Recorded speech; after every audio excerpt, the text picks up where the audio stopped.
የሹፌሮች ግድያና እገታ በዚሁ ሊቆም ካልቻለና በዚሁ የሚቀጥል ከሆነ አሽከርካሪዎችን ከስራ የሚያስወጣ ነው ሲል የከባድ መኪና አሽከርካሪዎች ማህበር ለአዲስ ማለዳ ገለጸ። ምክትል ጠቅላይ ሚኒስትር ተመስገን ጥሩነህ ትግላችን መንገዳቸውን ክፍፍል፣ ግባቸውን ድህነት ካደረጉ ኃይሎች ጋር ነው ሲሉ ተናገሩ። የአውሮፓ ህብረት ኮሚሽን በኢትዮጵያ የቡና ልማት መርሃ ግብሮች ላይ መረጃ አልሰጥም በማለቱ የህብረቱ እንባ ጠባቂ ተቋም አስተዳደራዊ በደል እየፈጸመ ነው አለ። የቻይና ፕሬዝዳንት ሰሜን ኮሪያን መጎብኘታቸውን ተከትሎ ሁለቱ ሀገራት ከሉዓላዊነት መከበር እስከ ኢኮኖሚ ትብብር የሚዘልቅ አጋርነታቸውን ለማጠናከር ተስማሙ።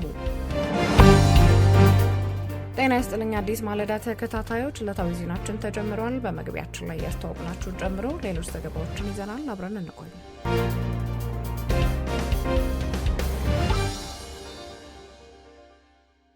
የሹፌሮች ግድያና እገታ በዚሁ ሊቆም ካልቻለና በዚሁ የሚቀጥል ከሆነ አሽከርካሪዎችን ከስራ የሚያስወጣ ነው ሲል የከባድ መኪና አሽከርካሪዎች ማህበር ለአዲስ ማለዳ ገለጸ። በኢትዮጵያ በተለያዩ የሀገሪቱ ክፍሎች በአሽከርካሪዎች ላይ የሚፈጸመው ግድያና እገታ ሊቆም እንደሚገባና በዚሁ በሚቀጥል ከሆነ አሽከርካሪዎችን ከስራው ዓለም ሊያስወጣ የሚችል ተግባር መሆኑን የከባድ መኪና አሽከርካሪዎች ማህበር ለአዲስ ማለዳ አስታወቀ። የሀገሪቱ ኢኮኖሚ የጀርባ አጥንት ተደርጎ የሚወሰደውና በአሽከርካሪዎች እጅ ላይ የተጣለው የትራንስፖርት ዘርፍ አንዱ ነው። የከባድ መኪና አሽከርካሪዎች ማህበር ለአዲስ ማለዳ እንደገለጸው መንግስት ሰላም መፍጠር አለበት፣ መንገዶች ሰላማዊ መሆን አለባቸው ያለ ሲሆን እነዚህ ቅንጅት ካልፈጠሩ ግድያና እገታው እየበረታ ስለሚሄድ ይህንን ከማስቆም ይልቅ ስራውን ማቆም ይቀላል ብሏል። በኢትዮጵያ በተለይም ባለፉት ጥቂት ዓመታት በአሽከርካሪዎች ላይ እየተፈጸመ ያለው እገታና ግድያ አሳሳቢና እጅግ ውስብስብ እየሆነ የመጣ ችግር ነው ያሉት ደግሞ ከአዲስ ማለዳ ጋር ቆይታ ያደረጉት የኢትዮጵያ ከባድ መኪና አሽከርካሪዎች ማህበር ስራ አስኪያጅ ሰለሞን ዘውዱ ናቸው። ይህ ችግር በሀገሪቱ የኢኮኖሚ እንቅስቃሴ በትራንስፖርት ዘርፉና በሰው ህይወት ላይ ከፍተኛ ቀውስ እየፈጠረ ይገኛልን ብለዋል። አሽከርካሪ የሀገሪቱን ኢኮኖሚ ሆነ የዕለት ከዕለት የሚደረጉ እንቅስቃሴዎችን የሚወስን መሆኑንም አንስተዋል። የአሽከርካሪዎች እገታና ግድያ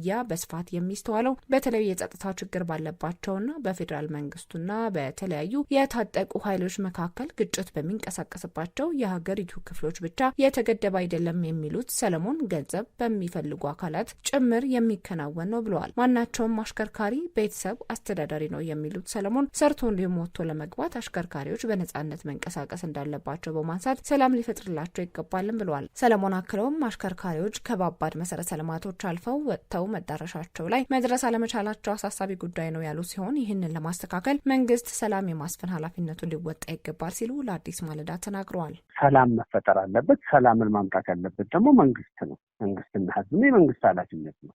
መንግስት የራሱን ስራ መስራት አለበት ሰላም እንዲመጣ። ሰላማዊ እንቅስቃሴ ከሌለ ሾፌሮች የጥቃቱ ሰለባ ነው የሚሆኑት። እንደምታውቀው በሁለቱም በኩል ሰለባ ይሆናሉ።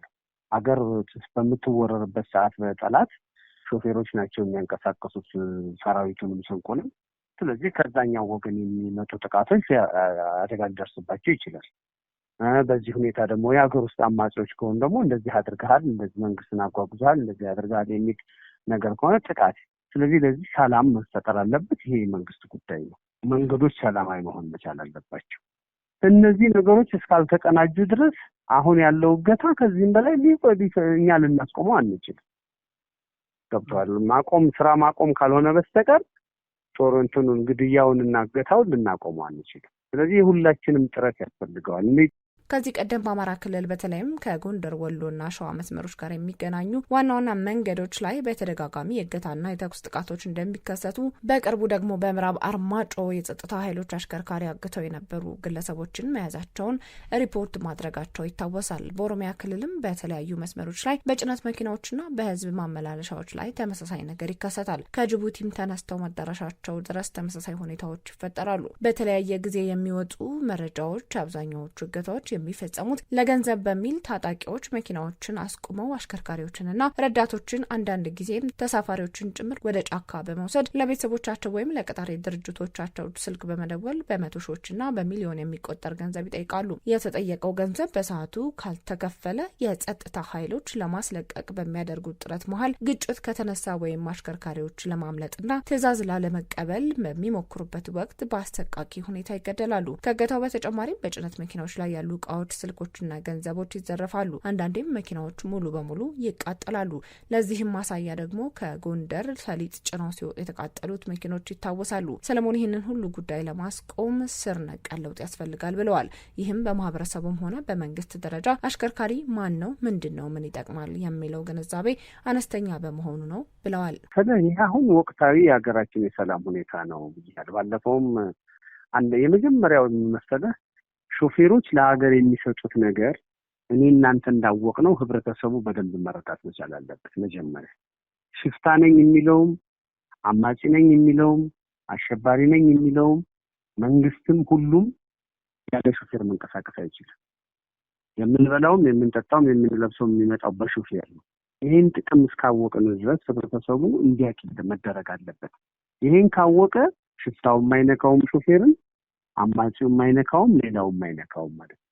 አዲስ ማለዳ ያነጋገረቻቸው አሽከርካሪዎች ከዚህ ቀደም ይጓዙባቸው የነበሩ መስመሮችን መቀየርና አንዳንዴም ከከተማ ብዙም ሳይርቁ መስራትን እንደሚመርጡ አንስተዋል። ይህም አሽከርካሪዎች ህይወታቸውን ለአደጋ አሳልፎ ከመስጠት ይልቅ ስራ ማቆም ወይም የተወሰኑ መስመሮች ላይ አለመጓጓዝ እየመረጡ መሆናቸውን ያሳያል። ማህበሩ አክሎም አሽከርካሪ እንደ ሌሎች ሙያተኞች ታይቶ ሊከበር ይገባል ያለ ሲሆን መድኃኒት፣ ማዳበሪያ፣ ስኳርና ሸቀጥ ጭኖ ሲመለስ እንዴት ይገደላል ሲሉ ሰለሞን ተናግረዋል። ሰለሞን አክለውም ግድያና እገታ እንዲቆም እንደ ሌሎች ሙያዎች ሁሉ የአሽከርካሪዎችን ሚና ሁሉም አካላት ሊረዱት ይገባል ብለዋል። የአሽከርካሪዎችን አገልግሎት በኢትዮጵያ ውስጥ ከምንም ነገር በላይ ከማንም በቃ ከወታደር ቀጥሎ ያሉት ጠቃሚዎች አሽከርካሪዎች ናቸው የሚለው ነገር ህብረተሰቡ መማት አለበት። ለምሳሌ ሐኪሞችን በገጠር ሐኪሞች አሉ፣ የግብርና ሰራተኞች አሉ፣ መምህራኖች አሉ አይደል? ጦርነቶች ምኖች በሚነሱበት ሰዓት ህብረተሰቡ እየሸኛቸው ነው። ቤተሰብ ልጆቻቸውን ይዞ ሸኝቶ ምን ብሎ ነው እንጂ አስተማሪን የሚገል ሐኪምን የሚገል የለም፣ አልፎ አልፎ የሚፈጠር ካልሆነ በስተቀር። ለምንድን ነው ህብረተሰቡ የሐኪሞችንም የአስተማሪዎችንም የግብርናዎችንም ጥቅም አውቋል። ከነሱ በላይ ደግሞ አሽከርካሪ ነው።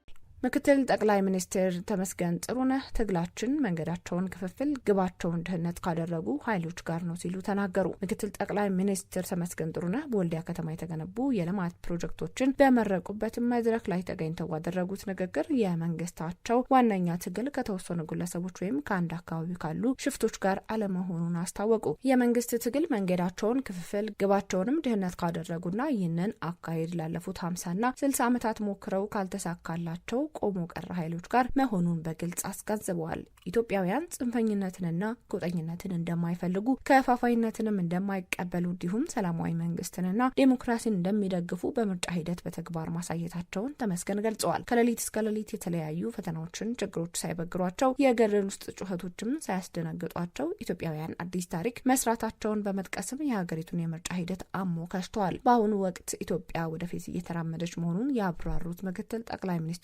የሀገሪቱ ዋና ዓላማ መደመር፣ ግቧ ደግሞ ብልጽግና መሆኑን አሁን የሚከናወኑ የልማት ስራዎችም በዚህ መርህ ላይ የተመሰረቱ መሆናቸውን አስረድተዋል። በንግግራቸው ላይም በተቃዋሚ ኃይሎች ላይ ጠንከር ያለ ትችት የሰነዘሩ ተመስገን ቆሞ የቀሩና ወደ ኋላ የተተዉ አካላት አብረው እየተጓዙ እንደሆነ እንደሚሰማቸው ገልጸው በተጨባጭ ግን መንግስት በፍጥነት እየቀደማቸው በመሆኑ እነሱም በተመሳሳይ ፍጥነት እየተጓዙ መመሰላቸውን ጠቅሰዋል። በአሁኑ ወቅት በየጫካውና በየጉድጓድ ውስጥ የሚገኙ አካላት ኢትዮጵያ አሁን ያለችበትን ተጨባጭ የእድገትና የለውጥ ሁኔታ ለማየት እንዳልታደሉም አክለዋል።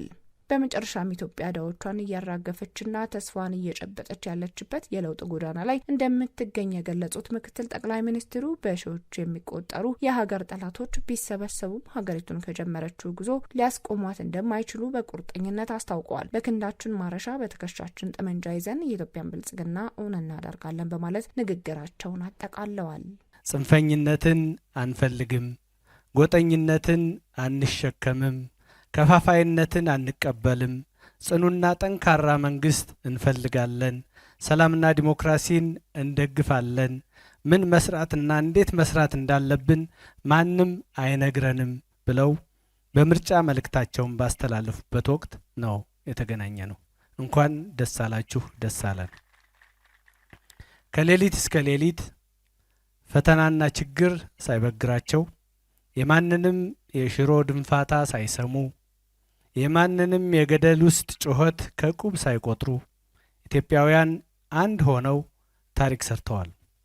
የወልዲያ ሕዝብም የዚህ ታሪክ አካል በመሆናችሁ እንኳን ደስ አላችሁ፣ ደስ አለን። በድጋሚ ኢትዮጵያ ወደፊት በመሄድ ላይ ትገኛለች።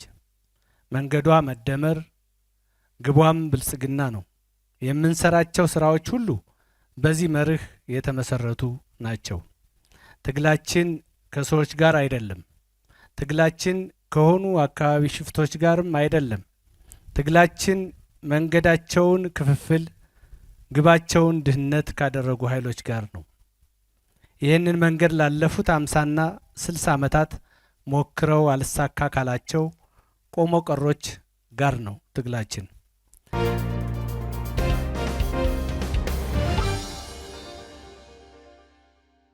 የአውሮፓ ህብረት ኮሚሽን በኢትዮጵያ የቡና ልማት መርሃ ግብሮች ላይ መረጃ አልሰጥም በማለቱ የህብረቱ እንባ ጠባቂ ተቋም አስተዳደራዊ በደል እየፈጸመ ነው አለ። የአውሮፓ ህብረት እንባ ጠባቂ ተቋም የአውሮፓ ኮሚሽን በኢትዮጵያ ከሚከናወኑ የቡና ልማት መርሃ ግብሮች ጋር የተያያዙ ሰነዶችን ለህዝብ ግልጽ እንዲያደርግ በቀረበለት ጥያቄ ላይ ወቅታዊ ምላሽ መስጠት ባለመቻሉ የህግ ጥሰት ፈጽሟል በሚል የህብረቱን መርህ የጣሳ ነው በሚልም ውሳኔ አሳልፏል። ይህ ውሳኔም የአውሮፓ ህብረት ተቋማት ግልጽነትና ተጠያቂነት እንዲሰፍን የሚጠይቀውን መመሪያ መሰረት በማድረግ በቀረበ አቤቱታ ላይ የተሰጠ ውሳኔ ነው ተብሏል። አቤቱታ አቅራቢው አካል በአውሮፓ ኮሚሽን እጅ የሚገኙና በኢትዮጵያ ውስጥ ከሚተገበሩ የቡና ልማት ፕሮጀክቶች ጋር የተያያዙ የህዝብ ሰነዶችን ለማግኘት ጥያቄ አቅርቧል። ይሁን እንጂ የአውሮፓ ኮሚሽን በተቀመጠው ህጋዊ የጊዜ ገደብ ውስጥ ምላሽ ሳይሰጥ በመቅረቱ ጉዳዩ ወደ አውሮፓ እንባ ጠባቂ ተቋም ሊያመራ ችሏል ብሏል። እንባ ጠባቂ ተቋሙ ጉዳዩን ከመረመረ በኋላ ኮሚሽኑ የአስተዳደር በደል ፈጽሟል ሲል ወስኗል። ኮሚሽኑ ለቀረበለት የሰነድ ፍለጋ ጥያቄ በተገቢው ጊዜ ምላሽ አለመስጠቱ አግባብ ያልሆነ አሰራርና ህዝባዊ መረጃን የማግኘት መብትን የገደበ መሆኑንም ገልጿል። በሌላ በኩል ደግሞ የአውሮፓ ህብረት ተቋማት ከሶስተኛ ወገን ሀገራት ጋር የሚያደርጓቸውን የልማት ስምምነቶችና የገንዘብ ድጋፎች ለህዝብና ለሲቪል ማህበረሰብ ግልጽ ማድረግ እንዳለባቸው የህግ ማዕቀፍ ያለ ቢሆንም ከኢትዮጵያ ጋር ያለውን ስምምነት ግልጽ ባለማድረጉ ህጉን ጥሷል ተብሏል። ይህ ውሳኔ በተለይም የአውሮፓ ህብረት አዲስ ያወጣው ከደን መጨፍጨፍ ነጻ የሆኑ ምርቶች መመሪያ በኢትዮጵያ የቡና ዘርፍ ላይ ሊያመጣ የሚችለውን ተጽዕኖ ተከትሎ በኢትዮጵያ የቡና ልማት ዙሪያ የሚደረጉ ድጋፎችና እንቅስቃሴዎች ላይ የሲቪል ማህበረሰቡ ክትትል ለማድረግ የሚረዳውን መረጃ ለማግኘት ትልቅ ፋይዳ አለው ተብሏል። ኮሚሽኑ በቀጣይ የተጠየቁትን ሰነዶች በአስቸኳይ እንዲመረምርና ለአቤቱታ አቅራቢው ምላሽ እንዲሰጥ እንባ ጠባቂው ወስኗል።